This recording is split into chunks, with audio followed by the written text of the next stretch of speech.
ಜಾತಿ ಜನಗಣತಿ ಸಮೀಕ್ಷೆ ಮಾಡೋದಕ್ಕೆ ಶಿಕ್ಷಕರಿಗೆ ಹೆಚ್ಚಿದ ಗೊಂದಲ. ದೊಡ್ಡಬಳ್ಳಾಪುರ ಎಸಿ ಕಚೇರಿಯ ಬಳಿ ಶಿಕ್ಷಕರಿಂದ ಪ್ರತಿಭಟನೆ. ಗ್ರಾಮೀಣ ಭಾಗದ ಶಿಕ್ಷಕರನ್ನ ನಗರ ಭಾಗಕ್ಕೆ ನೇಮಕ. ಜಾತಿ ಜನಗಣತಿ ಸಮೀಕ್ಷೆ ಮಾಡೋದ್ರಲ್ಲಿ ಶಿಕ್ಷಕರಿಗೆ ಗೊಂದಲ ಜಾಸ್ತಿ ಆಗ್ತಾ ಇದೆ.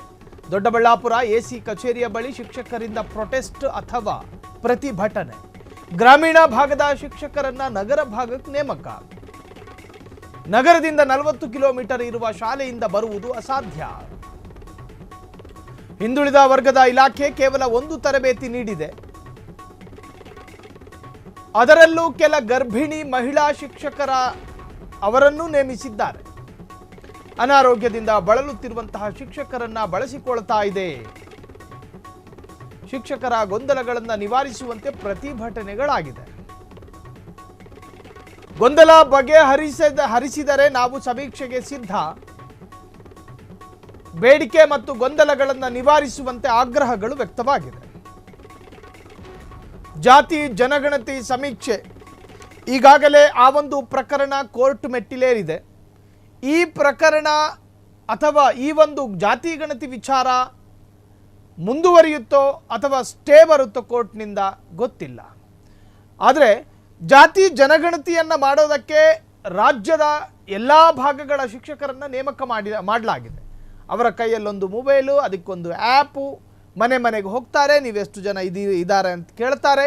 5 ಆದರೆ 5, ನೀವು ಯಾವ ಜಾತಿ ಅಂತ ಕೇಳಲಾಗುತ್ತೆ. ಇಂತಿಂತಹ ಜಾತಿ ಆದರೆ ಇಂತಿಂತಹ ಜಾತಿಯನ್ನು ಉಲ್ಲೇಖ ಮಾಡ್ತಾರೆ.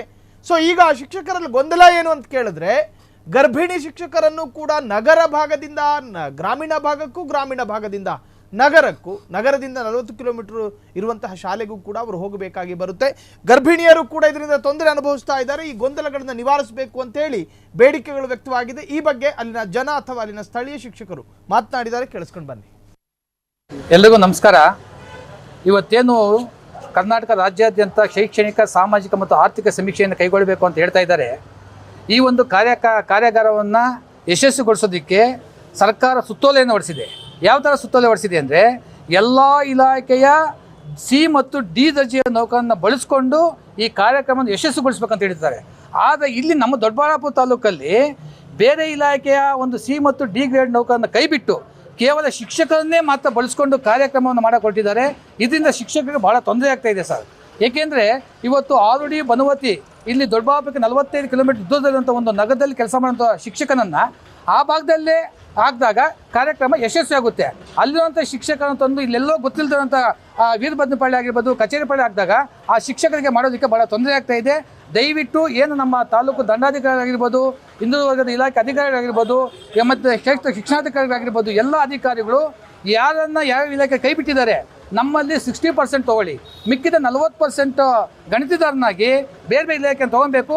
ಇದು ಬೇರೆ ಇಲಾಖೆಯನ್ನು ತೊಗೊಂಡಿಲ್ಲ. ದಯವಿಟ್ಟು ಅದ್ರ ಬಗ್ಗೆ ಗಮನ ಹರಿಸಬೇಕು ಅಂತ ನಾವಿವತ್ತು ನಮ್ಮ AC ಮೇಡಮ್ ಅವರಿಗೆ ಮನವಿಯನ್ನು ಸಲ್ಲಿಸಿದ್ದೀವಿ. ಅದರಂತೆ ಸಂಜೆ ಒಳಗೆ ಇದನ್ನು ಸರಿಪಡಿಸುವಂತ ಹೇಳಿದ್ದಾರೆ. ಹಾಗಾಗಿ ಸಂಜೆವರೆಗೂ ನೋಡ್ತೀವಿ. ಇದೇನಾದರೂ ಇದೇ ಥರ ಮುಂದುವರೆದೆ ನಾವು ನಮ್ಮ ಹೋರಾಟವನ್ನು, ನಮ್ಮ ಸಂಘ ಏನು ಪ್ರಾಥಮಿಕ ಶಾಲಾ ಶಿಕ್ಷಕರ ಸಂಘ ಆಗಿರ್ಬೋದು, ರಾಜ್ಯ ಸರ್ಕಾರಿ ನೌಕರ ಸಂಘ ಆಗಿರ್ಬೋದು, ಹೋರಾಟವನ್ನು ತೀವ್ರತೆಗೊಳಿಸ್ತೀವಿ ಅಂತ ಈ ಸಂದರ್ಭ ಹೇಳ್ತಾ ನನ್ನ ಮಾತನ್ನು ಮುಗಿಸ್ತಾ ಇದ್ದೀನಿ. ಜೈ ಹಿಂದ್, ಜೈ ಕರ್ನಾಟಕ ಮಾತೆ. ವಸಂತ್ ಗೌಡ, ನಿಕಟಪೂರ್ವ ಕಾರ್ಯದರ್ಶಿ, ಕರ್ನಾಟಕ ರಾಜ್ಯ ಪ್ರಾಥಮಿಕ ಶಾಲಾ ಶಿಕ್ಷಕರ ಸಂಘ, ದೊಡ್ಡಬಳ್ಳಾಪುರ ಶಾಖೆ. ಇವತ್ತು ಸಾಮಾಜಿಕ, ಶೈಕ್ಷಣಿಕ, ಆರ್ಥಿಕ ಗಣತಿ ಕೆಲಸಕ್ಕೆ ಶಿಕ್ಷಕರನ್ನು ನಿಯೋಜನೆ. ಕ್ಷಣ ಕ್ಷಣದ ಸುದ್ದಿಗಳಿಗಾಗಿ ಫ್ರೀಡಂ ಟಿವಿ ಸಬ್ಸ್ಕ್ರೈಬ್ ಮಾಡಿ, ಲೈಕ್ ಮಾಡಿ ಹಾಗೂ ಫಾಲೋ ಮಾಡಿ. ಹೊಸ ಸುದ್ದಿಗಳ ನೋಟಿಫಿಕೇಶನ್ಗಾಗಿ ಬೆಲ್ ಐಕಾನ್ ಮೇಲೆ ಕ್ಲಿಕ್ ಮಾಡಿ.